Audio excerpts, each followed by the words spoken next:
नमो नमः। स्वागत है आप सभी का हमारे इस यूट्यूब चैनल में। तो जैसा कि आप लोगों को ज्ञात है कि पूर्व की 5 कक्षाओं में हमने जो बिहार बोर्ड की जो पीयूषम नाम का जो पुस्तक है मैट्रिक में जो 10वीं कक्षा में लगा हुआ है, उसका क्रमशः अध्ययन हम लोग कर रहे हैं। और उस अध्ययन अध्यापन के क्रम में हमारे द्वारा ये जो षष्ठ पाठ है यहाँ पे पहुँचा गया है आज। तो जैसे कि पूर्व में 5 पाठ हो चुके हैं, तो उस 5 पाठों में हमने जो अन्य क्रमशः जो पाठ है जैसे मंगल आया, पाटलिपुत्र का इतिहास आया और संस्कृत साहित्य लेखिकाः, ये सब जो क्रमशः पाठ आ रहे हैं, उन पाठों का हम अध्ययन अध्यापन कर रहे हैं। और उस क्रम में हम इस षष्ठम पाठ पे पहुँचे हैं जिसका नाम भारतीय संस्काराः, यानी भारतीय, यानी भारत में जितने भी लोग जन्म लेते हैं उनको, अगर वो सनातन संस्कृति में जन्म लेते हैं तो उनको प्रायः इन 16 संस्कारों से गुजरना होता है। तो ये भारतीय संस्कार जो हैं, जो हमारे संस्कार हैं, वैदिक संस्कार हैं, वे 16 कहे गए हैं। तो भारतीय संस्कार 16 कहे गए हैं। इस पाठ का नाम भी भारतीय संस्काराः, यानी भारतीय, यानी भारत में रहने वाले हम सब भारतीय हैं। और भारतीयों का जो संस्कार है, संस्कार का मतलब होता है किसी चीज़ को शुद्ध करना, यानी कोई वस्तु रखी हुई है, अगर उसकी सफाई कर दी जाए तो मानव लोक व्यवहार में ऐसा प्रयुक्त होता है कि आदमी उसको संस्कृत कर चुका है। संस्कृत का मतलब उसको ऐसा बना चुका है कि वो लोक यानी समाज के कल्याण में कार्य आएगा, तो कल्याण में उसका मतलब उपयोगिता होगा। तो वैसे ही जो मानव हैं जब जन्म लेते हैं तो कहा जाता है, एक श्रुति है कि जन्मना जायते शूद्रम संस्कारात् द्विजुच्यते, यानी जन्म से व्यक्ति शूद्र मतलब हीन ही होता है। और जैसे जैसे उनमें संस्कार आते जाते हैं, 16 संस्कार रूपी जो रास्ते से मार्ग से गुजरता है, तो वह संस्कृत होते जाता है, यानी वो द्विज होते जाता है, श्रेष्ठ होते जाता है। ठीक है। तो वहीं भारतीय संस्कार जो हैं, वे संस्कार कैसे हैं, कौन कौन संस्कार हैं, किस संस्कार में क्या होता है और कौन से संस्कार की कौन सी विशेषता है, उसका इस पाठ में उसका अध्ययन किया जाएगा। ठीक है। तो जैसा कि सबसे ग्रंथ में जो पाठ है उसमें प्रथम में संक्षिप्त परिचय दिया होता है, तो उस परिचय को हम देखते हैं। तो परिचय में है कि प्रथम में बताते हैं कि जो भारतीय संस्कृते अन्यतमं वैशिष्ट्यम विद्यते, बता रहे हैं कि भारतीय संस्कृते है, यानी भारतीय संस्कृति का अन्यतमं वैशिष्ट्यम विद्यते।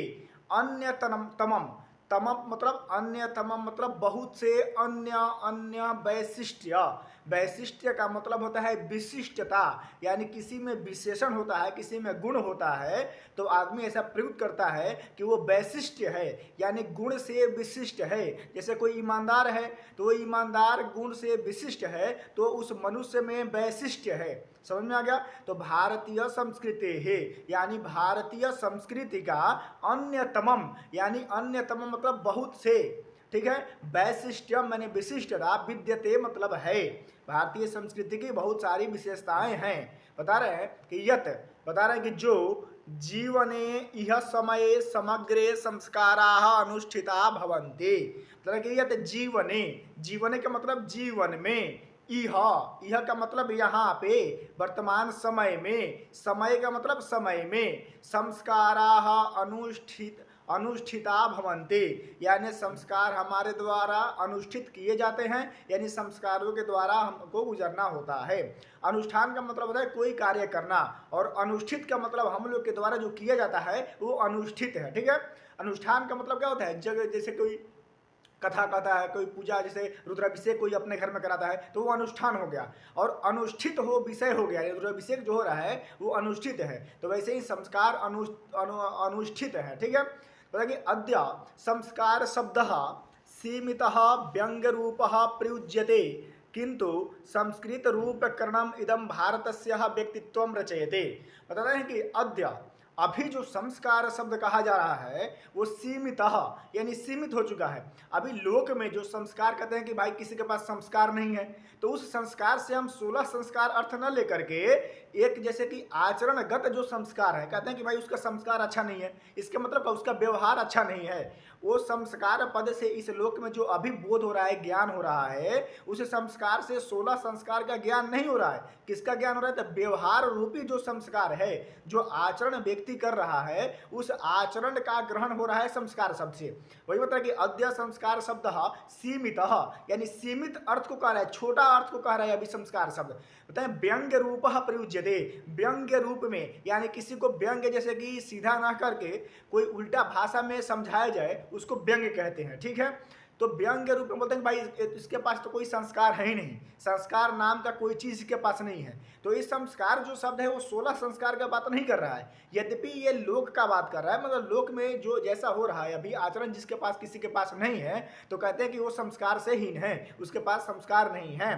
ठीक है, तो बताना है किंतु लेकिन ऐसा संस्कृत रूप करनम इदम भारतस्य व्यक्तित्व रचयति।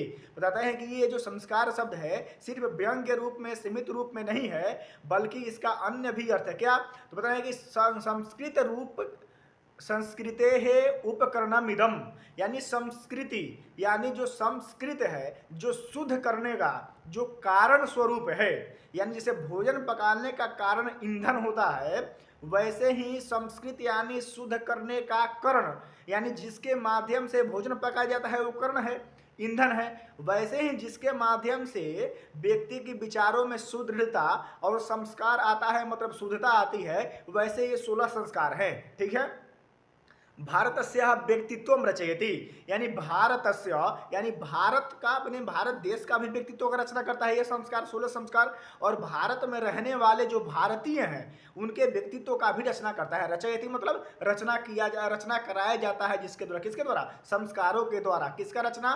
तो संस्कृते है उपकरणम, यानी व्यक्तित्व का रचना जिसके द्वारा होता है, यानी मानवता का रचना जिसके द्वारा होता है, यानी व्यवहार का रचना जिसके द्वारा होता है, वैसे वो संस्कार है। ठीक है, बताइए विदेशे निवसन्तः भारतीय संस्कारान प्रति उन्मुखा जिज्ञासावश्च।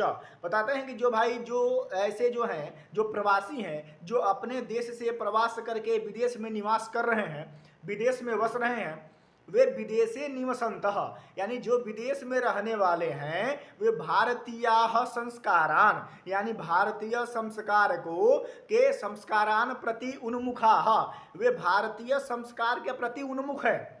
और जिज्ञासावश्च यानी वो भारतीय संस्कार के प्रति, उनको जानने के प्रति, देखने के प्रति, समझने के प्रति अपनी जिज्ञासा को व्यक्त करते हैं। और हम भारतीय क्या करते हैं? हम भारतीय पश्चिमी कल्चर को अपना रहे हैं। अब पश्चिमी सभ्यता में जो कल्चर रहा है, जो सभ्यता है, वहाँ की जो रहन सहन है, हम उसको अपना रहे हैं। और वहाँ के जो लोग हैं, जो प्रवासी हैं, जो इंडिया से वहाँ पे गए हुए हैं, विदेशों में गए हुए हैं, वहाँ पे अपने जीवन यापन कर रहे हैं, तो वे अपने भारतीय संस्कृति को अपना रहे हैं। और हम ऐसे क्षुब्ध हैं आजकल जो मॉडर्न, जो आधुनिकता के युग में, आधुनिकता रूपी जो मतलब कि नए चक्षु, भ्रष्ट चक्षु है, उसके रूप में हम पाश्चात्य जो संस्कृति है उसको अपना रहे हैं, और भारतीय संस्कृति जो मर्यादा की बात करती है उसको छोड़े जा रहे हैं। तो ये मतलब विदेशी निवसंता, जो विदेश में रहते हैं, कौन? भारतीय। वैसे जो भारतीय लोग वो संस्कारान प्रति उन्मुखा, वे संस्कार के प्रति उन्मुख है, मतलब वे सारे संस्कार कर रहे हैं विदेश में रह के। यद्यपि वहाँ पे कठिनाई है, लेकिन फिर भी उन कठिनाइयों का सामना करते हुए वे सभी संस्कारों को यथासंभव कर रहे हैं। ठीक है, लेकिन अपने भारत देश में क्या हो रहा है? कोई संस्कार नहीं है, कोई मर्यादा वाली ऐसी चीज रह नहीं गई है। पाश्चात्य दर्शन का इतना प्रभाव पड़ चुका है, पाश्चात्य संस्कृति का इतना प्रभाव पड़ चुका है कि भारतीय संस्कार का कोई मर्यादा नहीं है अब। ठीक है, वही बता रहे हैं कि पाठे अस्मिन यानी इस पाठ में तेषां संस्काराणां संक्षिप्त परिचय महत्वं च निरूपितम, यानी बता रहे हैं कि पाठे अस्मिन यानी इस पाठ में तेषां संस्काराणां यानी षोडशानाम यानी जो 16 संस्कार हैं, जो सनातन धर्म में, सनातन संस्कृति में, वैदिक साहित्य में 16 संस्कार जो कहे गए हैं, उनका संक्षिप्त परिचय यानी छोटा परिचय। परिचय का मतलब होता है उसके बारे में चारों तरफ से जो उसका सामान्य जानकारी है उसका अध्ययन करना परिचय कहलाता है। और बताएंगे भाई सिर्फ परिचय नहीं, उसका महत्व क्या है, मानव जीवन किम महत्वम। ठीक है, तो मानव जीवन में उसका क्या महत्व है इसका भी निरूपण आगे करेंगे। ठीक है, आगे आते हैं, देखते हैं। देखिए यहाँ पे है कि भारतीय जीवने प्राचीन कालतः संस्काराः महत्वम अधारयण। बता रहे हैं कि भारतीय जीवने यानी भारतीय जीवन में जो भारत में लोग रहते हैं वे भारतीय हैं, और तस्य जीवने यानी भारतीय लोगों के जीवन में प्राचीन कालतः यानी प्राचीन काल से ही, अभी अभी के समय से नहीं, प्राचीन काल से ही संस्काराः यानी एक संस्कार नहीं है, बहुत सारे संस्कार हैं, तो संस्काराः यानी बहुत सारे संस्कार महत्वम अधारयण यानी महत्व को धारण किए हुए है। समझ में आ गया। यानी भारत के भारतीय जीवन में यानी भारत में रहने वाले लोगों के जीवन में प्राचीन कालतः यानी प्राचीन काल से ही संस्काराः यानी बहुत सारे संस्कार महत्वम अधारयण महत्व को धारण किए हुए है। ठीक है। उसके बाद में आगे बता रहे हैं कि प्राचीन संस्कृते अभिज्ञानम संस्कारेभ्यः जायते। बता रहे हैं कि प्राचीन संस्कृते अभिज्ञानम संस्कारेभ्यः जायते।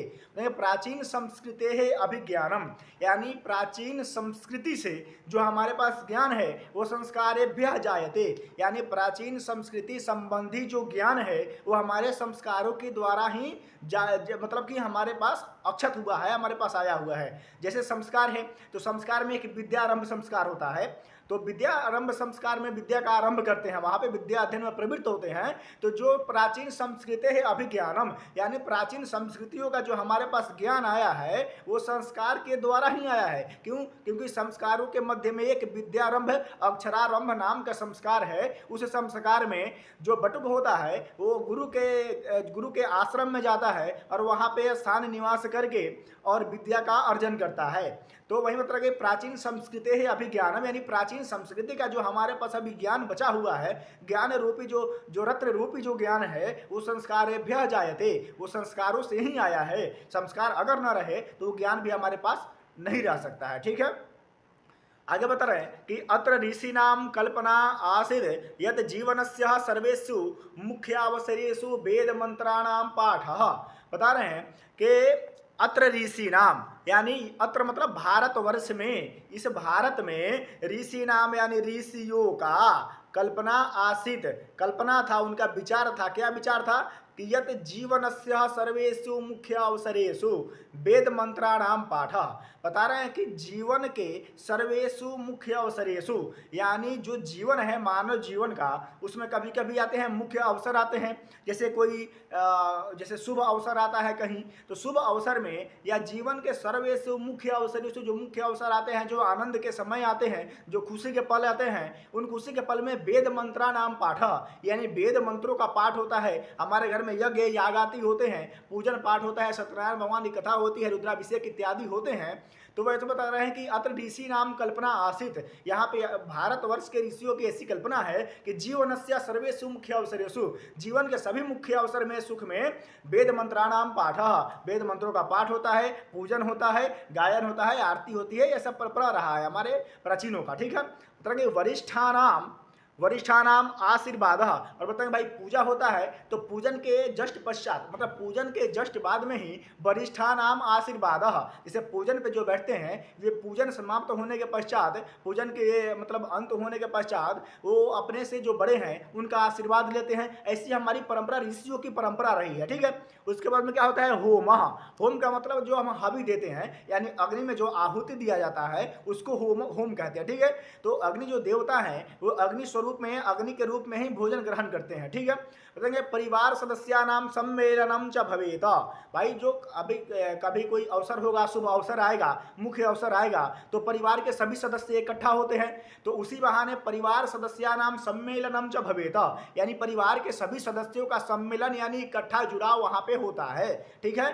तो ये जो है जो मुख्य अवसर आते हैं वहाँ पे क्या होता है भाई? तो वेद मंत्र का पाठ होता है, वरिष्ठों का आशीर्वाद लिया जाता है, अपने से बड़े बुजुर्गों का आशीर्वाद लिया जाता है, होम यानी देवताओं को आहुति दिया जाता है, और परिवार सदस्यानाम सम्मेलनम च भवेता यानी परिवार के सभी सदस्यों का मिलन वहाँ पे होता है। ठीक है।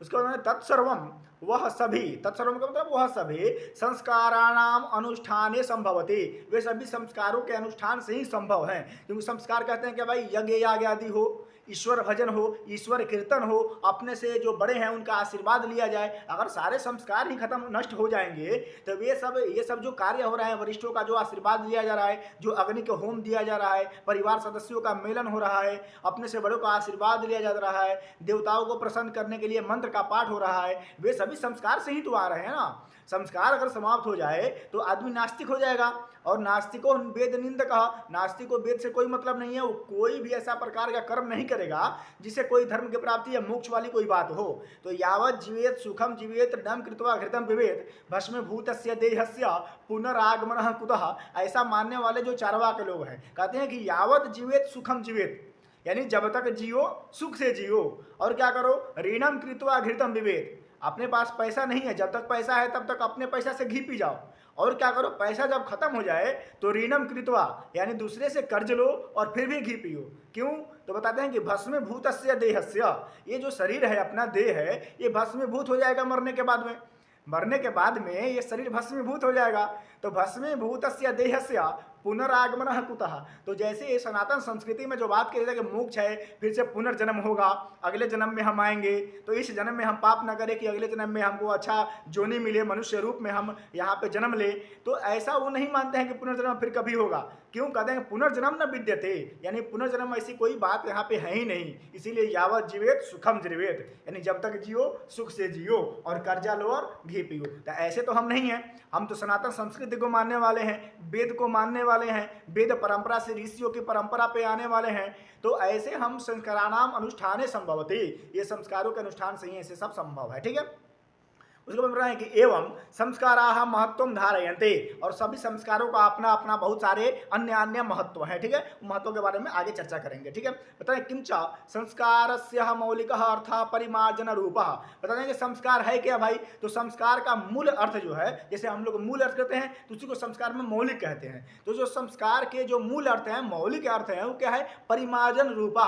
परिमार्जन का मतलब होता है कि हटा देना अपने से। जो हमारे अंदर, जो हम मनुष्य हैं तो हमारे अंदर अवगुण भी होंगे, गुण भी होंगे, अवगुण भी होंगे, तो उन अवगुणों का परिमार्जन करना, यानी वो जो अवगुण है उन अवगुणों को निकाल देना। जैसे हमारे पास जैसे मनुष्य हैं तो भाई अज्ञान रहता है, तो अज्ञान को हटाने के लिए हम विद्यारंभ करते हैं, विद्यारंभ रूपी संस्कार करते हैं, गुरु के पास जाते हैं, गुरु से विद्या अर्जन करते हैं। तो हम अपने अंदर का जो अंधकार है उसको हटा रहे हैं। तो परिमार्जन रूपः संस्कार मौलिक अर्थ, यानी संस्कार का अर्थ है परिमार्जन कर देना, यानी अशुद्धियों को हटा देना और शुद्ध वस्तुओं को रख लेना। ठीक है, और बताएं गुणाधान रूपश्च, गुणों का आधान कर लेना, यानी अगर हमें अशुद्धियां हटाएंगे तो शुद्धियां हमारे अंदर आएंगी। तो गुणों का आधान मतलब धारण करने ला, और अवगुणों को हटा देना और गुणों को धारण कर लेना। नाम विस्मर्यते, यह हमारे द्वारा कभी भूला नहीं जाएगा, यही इसका अर्थ है। संस्कार का अर्थ है कि जो हमारे अंदर अशुद्धियां हैं उनको बाहर निकालना और शुद्धियों को अंदर करना। ठीक है, बता रहे कि अतः संस्काराः मानवस्य क्रमशः परिमार्जने दोषापनयने गुणाधाने च योगदानम कुर्वन्ति। बता रहे हैं कि अतः संस्काराः, इसीलिए संस्कार जो है, अतः मतलब इसीलिए, संस्काराः मानवस्य, यानी मानवों का, हम जो मनुष्य हैं उनका, क्रमशः यानी क्रम से द्वारा, क्रम करते करते, जैसे 16 संस्कार सभी क्रम से आते हैं। तो गर्भाधान, सीमंतो नयन, पुंसनवन, ये सब जो संस्कार हैं जो क्रम से आते हैं, वे क्रमशः परिमार्जने, यानी परिमार्जन करने में, दोषों को हटाने में, और दोष अपनयने, दोषों का अपनयन करने में, दूर ले जाने में, और गुणों का आधान करने में, यानी गुण हमारे अंदर आने में, चाहे योगदानम कुर्वन्ति, योगदान करते हैं, वो सपोर्ट करते हैं, हमको सहायता प्रदान करते हैं। संस्कार जो है किसमें? गुणों का आधान करने में और दोषों को दूर करने में, गुणों को अपने अंदर लाने में और दोषों को दूर करने में। ठीक है, आगे देखते हैं। तो बताते हैं कि संस्काराः प्रायेण पंचविधाः सन्ति, 5 प्रकार के संस्कार बताए गए हैं। ऐसे तो 16 प्रकार के हैं, लेकिन ये दूसरे भेद से ये बांटा जा रहा है। जैसे आधार होता है ना, किसी चीज़ को बांटा जाता है तो उसका आधार होता है, तो किस आधार पे आप उसका विभाजन कर रहे हैं, यही उसकी दृष्टि होती है कि उसके कितने प्रकार होंगे। तो ये जैसे होते हैं, जैसे जन्म के पूर्व जो संस्कार होते हैं, तो जन्म के बाद जो होते हैं, इस आधार पे बांटा जा रहा है। तो 5 प्रकार के होते हैं संस्कार, तो वैसे हैं 16 प्रकार के। आप आगे इसको क्रमशः गिनती कर सकते हैं, इसमें 16 प्रकार के दिए गए हैं। तो ऐसे ये आधार अलग है, इसीलिए पंचविधा यानी 5 प्रकार के हैं। ठीक है। तो बता रहे हैं कि जन्म पूर्वस्य त्रयः, यानी बता रहे हैं कि जन्म से पूर्व 3 संस्कार होते हैं। जन्म से पूर्व 3 संस्कार होते हैं, गर्भाधान, सीमंतोनयन, पुंसवन। ये 3 संस्कार जो हैं वो जन्म से पूर्व माता के गर्भ में ही संस्कार होते हैं। इसीलिए हमारे सनातन संस्कृति में ऐसा माना जाता है कि माता का विचार जैसा रहेगा, उस गर्भावस्था के समय में माता का विचार, मातृत्व विचार जैसा रहेगा, उस विचार का पुत्र हो जाएगा। इसीलिए हमारे यहाँ जो गर्भिणी होती है उनका विशेष ख्याल रख के उनको धार्मिक कार्यों में संलग्न करके ऐसा माना जाता है कि जो शिशु जन्म लेगा, कुछ काल बाद अनंतर बाद में जो 9 मास के उत्तर में जो शिशु का जन्म होगा उसमें संस्कार आएंगे। इसीलिए उनको, उस मातृत्व को, उस माता को ऐसे आवरण में रखा जाता है जहाँ धर्म संस्कार की ऐसी बातें हों। ठीक है, क्यों? क्योंकि ऐसे जो संस्कार है, जो सीखने की जो कला है, वो बच्चों में माता के गर्भ से ही उत्पन्न हो जाता है। समझ में आ गया? इसीलिए वातावरण का प्रभाव बच्चे पे बहुत हद तक पड़ता है। तो बता रहे हैं कि सती जन्म पूर्वाह त्रयस्य, जन्म के पूर्व में ही 3 संस्कार ऐसे हैं जो माता के गर्भ में ही हो जाते हैं। और बता रहे हैं भाई शैशवाह सटा, यानी शैशव जो अवस्था होती है, जो शिशु अवस्था होती है, यानी जन्म के पश्चात जो साल भर से पहले की अवस्था होती है, उसमें 6 संस्कार हो जाते हैं। ठीक है, आगे बताएं कौन कौन से संस्कार होते हैं। बता रहे हैं कि शैक्षणिका पंचः, यानी शैक्षणिक का मतलब होता है शिक्षा के लिए जो होते हैं वे 5 संस्कार होते हैं। तो गिनिए, जो जन्म से पूर्व है 3 संस्कार हो गए, शैशवावस्था में 6 हो गए, 6 3 9 हो गए, और शैक्षिक में 5 हो गए, यानी कितने हो गए? 9 5 14 हो गए। उसके बाद में गृहस्थ संस्कार विवाह रूप एक, गृहस्थ संस्कार एक ही है। कौन है? विवाह रूप। जब आदमी का विवाह होता है तो वो गृहस्थ आश्रम में चला जाता है, और गृहस्थ आश्रम में गृहस्थी का एक ही कर्म है कि वो धन का अर्जन करे और अपने संतानोत्पत्ति को करे और अपने कुल को ऊपर बढ़ाए मर्यादा के साथ में। समझ में आता? तो विवाह रूप एक संस्कार हो गया, तो 14 1 15 हो गया। उसके बाद में मरणोत्तर संस्कार चाहिए का, और मरने के उपरांत भी एक संस्कार है। हमारे सनातन संस्कृति में सिर्फ जन्म से पहले ही 3 संस्कार नहीं है, यद्यपि मरण के उपरांत यानी मृत्यु होता है, उसके उपरांत भी एक अंतिम संस्कार अंत्येष्टि होता है। तो संस्कार चाहिए का, यानी 5 प्रकार के हो गए। एक कौन? जन्म से पूर्व के संस्कार, एक जन्म के बाद के शैशव के संस्कार 2 हो गए, तीसरा से शैक्षणिक संस्कार, चौथा गृहस्थ संस्कार, और 5वां मरण के उपरांत जो होता है वो संस्कार। 5 हो गए। और सबको मिला लीजिए, जन्म के पूर्व हुए 3, शैशव में हुए 6, 6 3 9, शैक्षणिक में हुए 5, 14 हो गए, गृहस्थ में 1 15, और मरण के उपरांत 1 16। समझ गया? 16 संस्कार हो गए। एवं 16 संस्काराः भवन्ते, इसीलिए एवं इस प्रकार से ये 16 संस्कार होते हैं। ठीक है, अब क्रमशः बताएंगे कि जन्म के पूर्व में जो 3 कहे गए वो कौन कौन से संस्कार हैं, उनके महत्व क्या है। तो बता रहे हैं कि जन्म पूर्व संस्कारेषु गर्भाधानम, और क्या है? तो जन्म पूर्व संस्कार में गर्भाधानम, पुंसवनम और सीमंतो नयनम चेति त्रयः भवन्ति, यानी गर्भ जो पूर्व में, यानी जन्म के पूर्व में जो संस्कार हैं वे पहले हैं गर्भाधान, दूसरा पुंसवन, तीसरा सीमंतो नयन चेति त्रयः भवन्ति, यानी ये 3 संस्कार होते हैं जो जन्म से पहले हो जाते हैं। कौन कौन? गर्भाधान होते हैं, पुंसवन होता है, और सीमंतो नयन 3 होते हैं। तो बता रहे हैं कि भाई गर्भाधान क्यों होता है, महत्व बताइए। तो बता रहे गर्भाधान गर्भ की रक्षा के लिए, यानी गर्भ में जो शिशु पल रहा है उसकी रक्षा हो, इसीलिए गर्भाधान संस्कार होता है। और पुंसवन जो होता है गर्भस्थस्य संस्कार आरोपणम, यानी गर्भ में जो बच्चा है उस बच्चे में मातृका या अपने वातावरण का संस्कार उसके अंदर जाए, इसके लिए पुंसवन होता है, और सीमंतो नयने संस्कार होते हैं। तो ये मतलब है कि अत्र गर्भ रक्षा गर्भस्थस्य संस्कार आरोपणम गर्भवत्याश प्रसन्ना चेति प्रयोजनम कल्पितम अस्ति।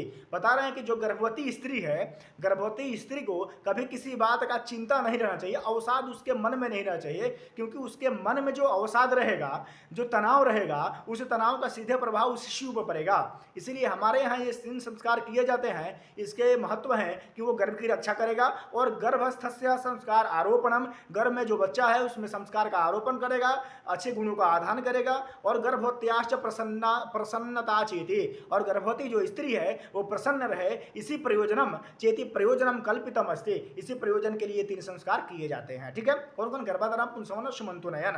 उसके बाद मतलब शैशव संस्कारेषु, उसके बाद में शैशव जो संस्कार कहे गए हैं 6 संस्कार, वो बता रहे हैं कि जात कर्म, यानी जो जन्म होता है बच्चे का वो जात कर्म संस्कार है, यानी बच्चा जिस दिन जन्म लेता है वो जात कर्म संस्कार है। उसके बाद मतलब कि बच्चा जब जन्म लेता है तो उसका कोई ना कोई नाम होता है। तो बता देंगे नाम जब रखा जाता है तो नामकरण संस्कार है, यानी बच्चा जन्म लिया तो वो जात कर्म हो गया, उसका नाम रखा जाएगा, नामकरण हो जाएगा, और उसको जैसे जन्म के कुछ महीने बाद, 4 महीने या 6 महीने बाद उसको घर से निकाला जाता है, यानी उसके पहले घर से बच्चे को बाहर नहीं निकाला जाता है। तो जिस दिन घर से बच्चे को बाहर निकाला जाता है प्रथम बार, उसको निष्क्रमण संस्कार कहते हैं।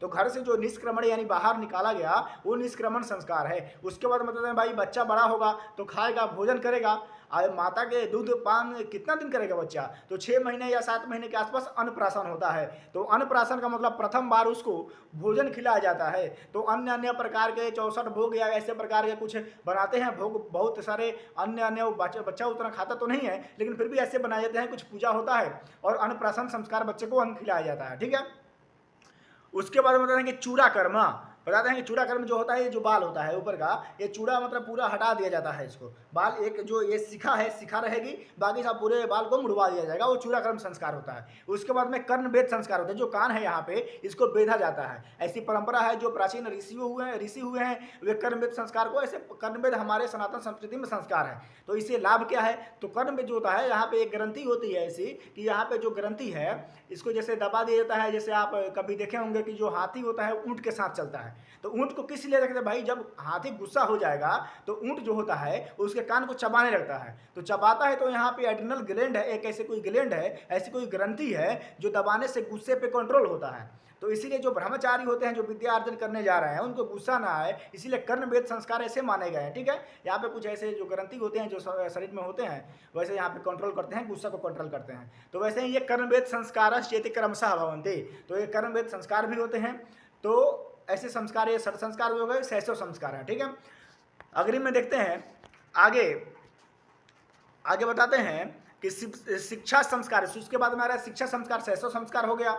और शिक्षा संस्कारेषु अक्षरारंभ, शिक्षा संस्कार होता है ये यज्ञोपवीत के समय में होता है, प्रायः तो अभी सभी लोग करते नहीं हैं, ब्राह्मण क्षत्रिय ऐसे जो हैं, जो राजपूत वगैरह हैं, उनमें ये सब होते हैं। तो शिक्षा संस्कारेषु अक्षरारंभ, तो अक्षर का आरंभ होता है सबसे पहले, तो गायत्री मंत्र के द्वारा अक्षर का आरंभ किया जाता है। एक लेखनी के द्वारा एक पट्टे पे लिखा जाता है, गायत्री मंत्र से शुरुआत होता है। तो बच्चों को सबसे पहले जो लेखनी पकड़ाया जाता है उस दिन वो बच्चा जो है, वो बटुक जो है, वो गायत्री मंत्र का लेखन करता है। ठीक है, तो अक्षरारंभ हो जाता है। उसके बाद में उपनयन संस्कार होता है। उपनयन मतलब यज्ञोपवीत संस्कार होता है। यज्ञोपवीत जो ऐसी धागा होती है, यज्ञोपवीत संस्कार उसमें होते हैं। तो यज्ञोपवीत संस्कार का आगे पालन के जब यज्ञोपवीत होता है उसी समय में अक्षरारंभ होते हैं। ऐसी एक प्रकार की धागा होती है जो शौचावस्था के समय में उसको यहाँ पे दाहिने कान पे चढ़ाने और उतारने का ऐसी प्रचलन है। उपनयन संस्कार ऐसे ही होते हैं। ठीक है, तो उपनयनम, उसके बाद में वेदारंभ, उसके बाद में वेद का आरंभ होता है, यानी व्यक्ति जो है वो वेद की तरफ बढ़ता है, वेद को अध्ययन अध्यापन करता है। ठीक है,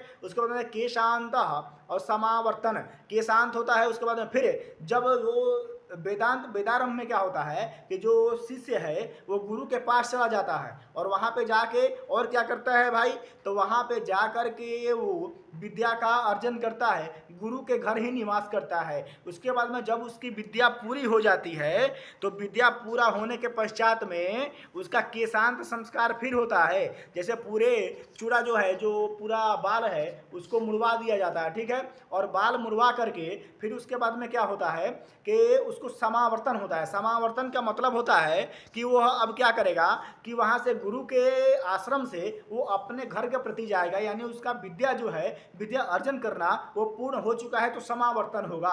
यानी गुरु को दक्षिणा दे करके फिर शिष्य जो बटुक है वो अपने घर पे जाएगा, उसको समावर्तन करते हैं। ठीक है, तो समावर्तन संस्काराः प्रकल्पिताः, ऐसे प्रकल्पित हैं ये जो संस्कार है। ठीक है, उसके बाद हम बताते हैं कि अक्षरारंभे, अक्षरारंभ में क्या होता है, अब क्रमशः बताएंगे कौन से संस्कार में क्या होता है। अक्षरारंभे अक्षर लेखनम, यानी अक्षर को लिखा जाता है सर्वप्रथम गायत्री मंत्र से शुरुआत किया जाता है। ठीक है, उसके बाद में अंक लेखनम च शिशु प्रारभ्यते, अंक का लेखन करना, जैसे 1 2 हो गया ऐसा, जो वर्ण है जैसे गायत्री मंत्र हो गया उनको लिखना शिशु प्रारभ्यते, शिशु यानी जो बच्चा है जो वो शुरू करता है। ठीक है, प्रारभ्यते मतलब शुरू करता है। और बताएं उपनयन संस्कार से अर्थ गुरुना शिष्यस्य स्वगृहे नयनम भवति, यानी उपनयन संस्कार का अर्थ होता है कि गुरुना मतलब गुरु के द्वारा शिष्यस्य यानी शिष्य का स्वगृहे यानी अपने घर में आश्रम में नयनम भवति ले जाना ही उपनयन संस्कार होता है। ठीक है, तत्र शिष्य यानी वहाँ उस आश्रम में शिष्य शिक्षा नियमान पालयन अध्ययनम करोते, यानी शिक्षा नियमान यानी शिक्षा को ग्रहण करने संबंधी जो नियम है उन नियमों का पालन करके अध्ययनम करोती अध्ययन करता है। ठीक है, ते नियमाः वे जो नियम है वो ब्रह्मचर्य व्रते समाविष्टा, यानी ब्रह्मचर्य व्रत हैं जिस ब्रह्मचारी जो ब्रह्मचर्य का पालन करते हैं, सत्य अहिंसा अस्तेय अपरिग्रह ब्रह्मचर्य इत्यादि जो कहे गए हैं नियम जो कहे गए हैं इनका वे पालन करते हैं। और बताएंगे प्राचीन काले शिष्य, यानी प्राचीन काल में जो शिष्य थे वे ब्रह्मचारी इति कथ्यते स्म, यानी ब्रह्मचारी कहे जाते थे। यानी ब्रह्म यानी जो ब्रह्म जो है उसका आचरण जो करता है वो ब्रह्मचारी है, यानी उसको राग द्वेष कोई प्रकार का राग द्वेष नहीं है, वो असत्य नहीं बोलेगा, वो अधर्म का आचरण नहीं करेगा, अपने से बड़ों का आदर करेगा, सम्मान करेगा, गुरु के प्रति श्रद्धा रखेगा, ऐसा ब्रह्मचारी के लक्षण है। ठीक है, बताते हैं गुरु गृहे एवं शिष्य वेदारंभम करोति स्म, यानी गुरु के घर पे ही शिष्य जो है वो वेदारंभ करते थे। करोति स्म मतलब भूतकाल में जो करते थे पहले करते थे। ठीक है, वेदानाम महत्व प्राचीन शिक्षायाम उत्कृष्ट मन्यते स्म, यानी वेदों का महत्व प्राचीन शिक्षा में उत्कृष्ट माना जाता है। आज भी हमारे सनातन संस्कृति में वेदों को सर्वथा प्रमाण माना जाता है, यानी वेद के ऊपर हमारे लिए कुछ भी नहीं है, सबसे ऊपर जो ऊपर सबसे रखा जाता है वो वेदों को रखा जाता है। ठीक है, उसके बाद बता रहे हैं कि केशांत संस्कारे गुरुगृहे एवं शिष्य प्रथमम क्षौर कर्मम भवति स्म, यानी गुरु के घर में जब गुरु के घर में प्रवेश होता है बटुक का जो शिष्य का तो केशांत संस्कार होता है।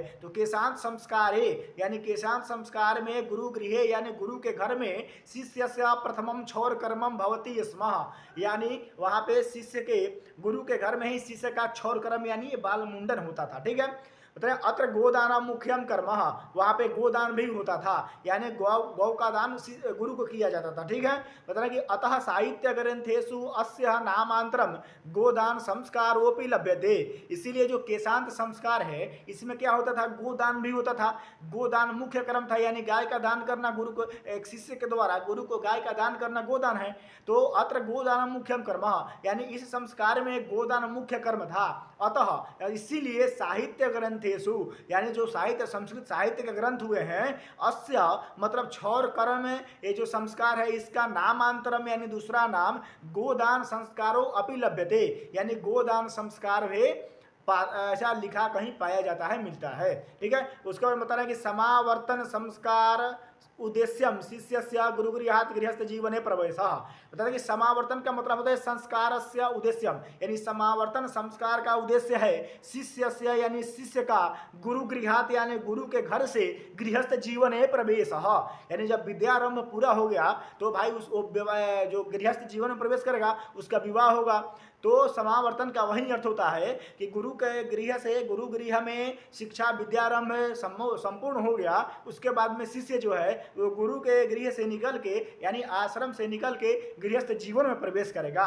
ठीक है, यानी वो पुत्र पौत्र आदि उत्पन्न करेगा। ठीक है, उसके आगे देखते हैं कि बताते हैं कि शिक्षावसाने गुरु शिष्यान उपदिश्य गृहम पेशयते, यानी शिक्षा के अवसान में, अवसान मतलब होता है समाप्ति, यानी शिक्षा जब उसका पूर्ण हो जाता है तो गुरु शिष्यान यानी शिष्यों को उपदिश्य यानी उपदेश करके गृहम प्रेषयति यानी घर भेज देते हैं। ठीक है, तो अभी जो आधुनिक जो शिक्षा चल रही है हमारे जो स्कूल में हम जाते हैं, स्कूल में कॉलेज में जाते हैं, ऐसी शिक्षा प्राचीन काल में नहीं थी। प्राचीन काल में गुरु शिष्य परंपरा थी और जो गुरु होते थे वे प्राय जंगल में अरण्य में निवास करते थे। गुरु माता होती थी, वो अपने पुत्र के जैसे सभी शिष्यों का ख्याल रखती थी और ऐसे गुरु शिष्य परंपरा चलती थी। अभी आधुनिक हो गया है तो आधुनिक में तो उतना आप लोगों को समझ में नहीं आएगा, लेकिन गुरु शिष्य परंपरा आज भी है।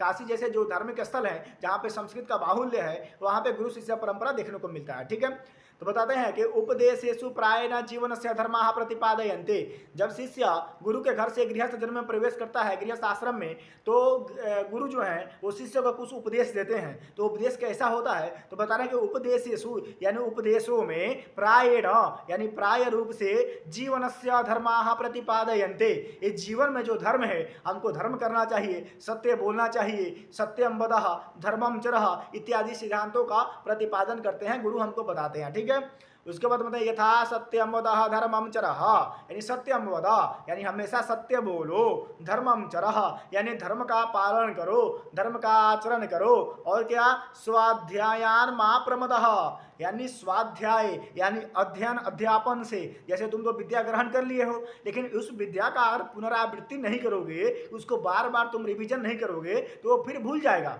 तो स्वाध्याय माँ प्रमदः, यानी स्वाध्याय जो है उसका जो रिवीजन कहते हैं इंग्लिश में उसको, आंग्ल भाषा में, और उसको आवृत्ति कहते हैं शुद्ध हिंदी में, तो उसे माँ प्रमदः, उसे प्रमाद मत करो, मतलब जो स्वाध्याय करते रहो, नित्य स्वाध्याय करो। ठीक है, उसके बाद में आगे देखते हैं कि विवाह संस्कार पूर्वमेव, कहते हैं कि विवाह संस्कार पूर्वकम एवं मनुष्य वस्तुतः गृहस्थ जीवनम प्रविशति। बताते हैं गृहस्थ जीवन में मनुष्य कब प्रवेश करता है, तो बता देंगे विवाह संस्कार पूर्वकम, यानी जब व्यक्ति का विवाह संस्कार संपन्न हो जाता है तो वह व्यक्ति मनुष्य, वो जो मनुष्य है वो वस्तुतः यानी वर्तमान मतलब कि सच्चाई माध्यम से, जैसे कि असलियत में वो विवाह पूर्वक ही गृहस्थ जीवन में प्रवेश करता है। कोई मनुष्य अगर उसका विवाह संपन्न हो जाता है तो माना जाता है कि वो गृहस्थ जीवन में प्रवेश कर गया। ठीक है, उसके बाद बताएंगे विवाह पवित्र संस्काराः मतः यत्र नाना विधिना कर्म कांडानि भवन्ति। विवाह जो है वो बहुत पवित्र संस्कार है, विवाह पवित्र संस्कारः मतः, ऐसा माना जाता है कि विवाह बहुत पवित्र संस्कार है, सभी संस्कारों में पवित्र संस्कार विवाह संस्कार है। ठीक है, बता देंगे यत्र, यत्र मतलब जिस संस्कार में जहाँ नाना विधानि कर्म कांडानि भवन्ति, बहुत बहुत प्रकार के कर्म कांड होते हैं, जैसे पानी ग्रहण होता है, अग्नि स्थापन होता है, कन्यादान होता है, निरीक्षणी होता है, तो ये सब सप्तपदी होता है, सिंदूरदान होता है, तो ये सब बहुत सारे कर्म कांड उसमें होते हैं, बहुत विधियां हैं, रात लग जाती है, पूरी रात बीत जाती है विवाह करण में। अगर काल क्रमानुसार अगर अच्छे विधि से कराया जाए तो पूरे रात लगता है शादी विवाह कराने में। तो बता रहे हैं कि तेसु, अब बताए कौन कौन से नाना विधि कर्म कांड है, तेसु वाग्दानम, वचन दिया जाता है, यानी जो वचन देता है कि जो पति है वो पत्नी को वचन देता है कि हम तुम्हारा पालन पोषण करेंगे, पत्नी भी पति के प्रति वचन देती है कि हाँ हम आपको स्वामी मानेंगे, ऐसा वैसा बहुत सारे वचन होते हैं उसमें, वो अग्रिम विषय है, वो अन्य दूसरे विषय हो जाएंगे। तो तेसी वाग्दान होता है, यानी वचन दिया जाता है। उसके बाद में क्या होता है, मंडप निर्माणम, मंडप का निर्माण होता है, जैसे जिस मंडप में विवाह होता है तो ऊपर मड़वा जिसको बोलते हैं, तो मड़वा होता है, उसी को मंडप संस्कृत में बोलते हैं, मंडप का निर्माण होता है। तो और क्या होता है, तो वधु गृह वर पक्ष से स्वागतम, जैसे वधु का गृह जो लड़की के घर है, तो लड़का वाला जो बारात लेके आते हैं तो वधु गृह उस लड़की के घर में वर पक्ष से स्वागतम, जो वर पक्ष यानी दूल्हे के घर से जो आए हुए हैं उनका स्वागत होता है। और क्या होता है, वर वधु परस्पर निरीक्षणम, यानी जो वर वधु हैं, जो लड़का लड़की हैं, जो आपस में निरीक्षण करते हैं, अपने आप को एक दूसरे को देखते हैं। परस्पर निरीक्षणम का मतलब देखना होता है, निरीक्षण का मतलब देखना, यानी वर वधु हो, यानी वर और जो वधु होते हैं वो क्या करते हैं, परस्परम निरीक्षणम, वो एक दूसरे को देखते हैं, सुनते हैं। ठीक है, उसके बाद में क्या होता है, तो कन्यादानम, कन्या का दान होता है, उस कन्या का उस वधु का उस वर के हाथ में दान होता है कि आज से ये हमारी जो इज्जत थी, मर्यादा थी, शान थी, वो हम आपके हाथ में सौंप रहे हैं। ठीक है, उसके बाद में क्या होता है, तो अग्नि स्थापन होता है, अग्नि स्थापन करके, अग्नि स्थापन होता है कि अग्नि को साक्षी मान करके ही विवाह संपन्न होता है, वचन लिए जाते हैं। ठीक है, तो अग्नि स्थापन होता है। उसके बाद में पानी ग्रहण होता है, जो हाथ जो है वो जो वधु का हाथ है वो वर के हाथ में थमाया जाता है और इससे पानी ग्रहण होता है। ठीक है, पानी का मतलब हाथ होता है, ग्रहण मतलब हाथ पकड़ लेना, हाथ ग्रहण करना। ठीक है, यानी उस समय में जो वर है वो वधु को अपने मतलब के क्या उसको बोलते हैं कि जैसे वो पत्नी के रूप में स्वीकार करता है उस समय में। ठीक है, उसके बाद में लाजा होम होता है, ये सारी जो विधियां हैं जो शादी में होती हैं, एक के बाद में क्रमशः ऐसी ऐसी विधियां हैं जो होती हैं, सप्तपदी होती है। उसके बाद में अंतिम में सिंदूरदान होता है, सिंदूरदान होता है और सिंदूरदान इत्यादि, ये सभी जो है ये अन्य अन्य कर्म कांड है जो विवाह संस्कार में होते हैं। ठीक है, बताएंगे सर्वत्र यानी सभी जगह समान रूपेण विवाह संस्कार से प्रायः आयोजन भवति, यानी सभी जगह विवाह संस्कार प्रायः मतलब सामान्य एक ही प्रकार के होते हैं। लेकिन जैसे क्या होता है, जैसे कि वातावरण जो होता है, आसपास का जो आवरण होता है, आसपास की जो संस्कृति होती है, वो किसी भी मतलब कि क्रिया को बहुत हद तक प्रभावित करती है। ठीक है, तो ऐसे आप क्षेत्रीय में, जैसे यहाँ का क्षेत्र का कल्चर कुछ अलग है, अगर 10 किलोमीटर 20 किलोमीटर आप अलग हटें तो वहाँ का कुछ अलग विधि नियम है। तो विधि परिवर्तित होती रहती है, विधि में कोई एकता नहीं है कि यहाँ पे जैसे कोई ब्राह्मण है तो ब्राह्मण श्रेष्ठ जाते हैं तो ऐसी विधि कराते हैं, तो अन्य जो देखने वाले जजमान है बोलते हैं कि हमारे पंडित जी हैं ऐसे कराते हैं। तो भाई देखिए वहाँ का विधि अलग हो सकता है, ब्राह्मण गलत नहीं करा सकता। वहाँ का जो विधि है, आपके घर की भी विधि अलग हो सकती है, आपके बाजू में जो घर है उस घर की विधि अलग हो सकती है। तो विधि नानात्व हो सकते हैं लेकिन मंत्र यद्यपि एक ही है। तो ब्राह्मण को तो भाई ब्राह्मण 50 विधि तो जान के नहीं जाएगा। ब्राह्मण जो विधि जानेगा वो काशी की परंपरा जानेगा, वो जिसके ग्रंथ में जो दिए गए हैं वो जानेगा, आपके घर की परंपरा तो वो जानता नहीं है। तो इसीलिए विवाह संस्कार से सर्वत्र समान रूपेण प्रायेण आयोजन भवति, यानी प्राय सभी जगह विवाह संस्कार का एक ही तरह से समान रूप से आयोजन होता है। मतलब मंडप निर्माण भी होगा, वागदान भी होगा, वधु गृह वर पक्ष का स्वागत भी होगा, वर वधु का निरीक्षण होगा, कन्यादान होगा, अग्नि स्थापन होगा, पाणी ग्रहण होगा, लाजा होम होगा। लेकिन आजकल तो सब खत्म हो गए हैं, आजकल तो मैरिज हॉल में हो रहे हैं। तो मैरिज हॉल में होने तो कहाँ से भाई, कहाँ से ये मंडप निर्माण होगा, पहले कहाँ मंडप निर्माण होगा, कहाँ अग्नि स्थापन होगा, कुछ नहीं है। बस ऐसे ही है, बस उसको कैसे भी किया जा रहा है, जिंदा रखा जा रहा है, कैसे भी इस संस्कार को कैसे भी जिंदा रखा जा रहा है। ठीक है, बता रहा है। उसके बाद में तद अनंतरम गर्भाधान आदय संस्कार पुनरावर्तनते जीवन चक्रम भ्रमते, बता रहे हैं कि फिर से क्या होता है भाई, तो वो गृहस्थ जीवन में प्रवेश करेंगे, अपने वंश को आगे बढ़ाएंगे, फिर जो पुत्र होगा वो सभी फिर ये क्रमशः जो संस्कारों से गुजरा हुआ है वे फिर उस जो पुत्र होगा वो फिर इन्हीं संस्कारों से गुजरेगा।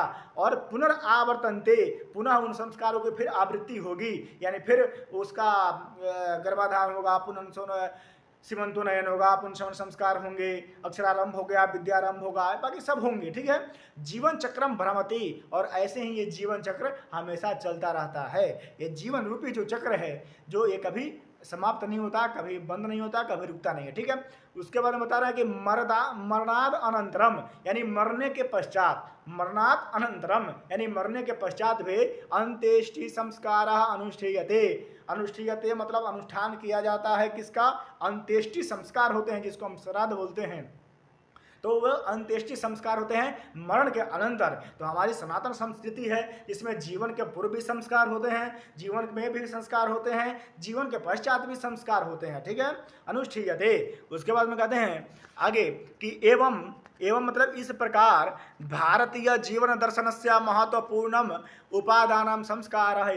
इस प्रकार भारत जीवन का जो दर्शन है, जो भारतीय दर्शन है वो महत्वपूर्ण उपादान संस्कार, यानी महत्वपूर्ण उपादान है वो कौन है, संस्कार हैं। तो संस्कार ही देश को क्या करता है, महान बनाता है, संस्कृति को महान बनाता है, किसी व्यक्ति को महान बनाता है, वो संस्कार ही महान बनाते हैं।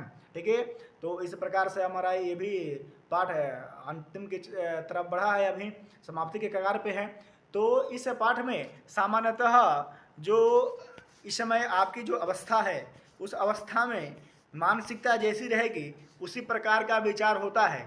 इसलिए आप अपनी मानसिकता को स्थैर्य रखें और संस्कार अपने अंदर किसी के प्रति हीन भावना ना लाएं, किसी से भेदभाव की भावना ना लाएं, स्त्री पुरुष में कोई भेद की भावना ना हो, जातिगत कोई भेद की भावना ना हो, अपने से बड़ों का आदर हो, अपने से बड़े चाहे जो हो उनका आदर हो, अपने माता पिता का कहा माने, ऐसे जो संस्कार हैं ऐसे आप अपने जीवन में अपनाइए और उन्नति को प्राप्त करिए। क्यों, क्योंकि पिता के प्रताप से ही पुत्र उन्नति को प्राप्त करते हैं। ठीक है, तो पिता के प्रताप से पुत्र उन्नति को प्राप्त करते हैं और पिता माता पिता के जो संस्कार होते हैं वही पुत्र रूप में जाते हैं। तो पिता आत्मैव पुत्रः, यानी पिता जो होता है उसी के संस्कार साक्षात अवतार पुत्र को माना जाता है। ठीक है, तो पुत्र का जब पिता की एक ही इच्छा होती है कि हमारा पुत्र उन्नति को प्राप्त करे, समाज में उन्नत स्थान को प्राप्त करे। तो आप अभी छात्र अवस्था में हैं, ब्रह्मचारी अवस्था में हैं, तो आपसे नम्र निवेदन है कि आप सभी संस्कारों का पालन करें और अपने माता पिता का कहा माने। और एक ही आपका धर्म है, अभी कर्म एक ही है, शिक्षा का अर्जन करना, उस शिक्षा को अर्जन करने में कहीं चूक ना हो, यही आपसे विनती है। तो बाकी इस पाठ से कोई अगर समस्या हो तो हमारे वीडियो को डिस्क्रिप्शन बॉक्स में टेलीग्राम के लिंक दिए गए हैं, उस पर आप संदेश के माध्यम से हमसे पूछ सकते हैं। बाकी आपको जुड़ने के लिए धन्यवाद। नमो नमः।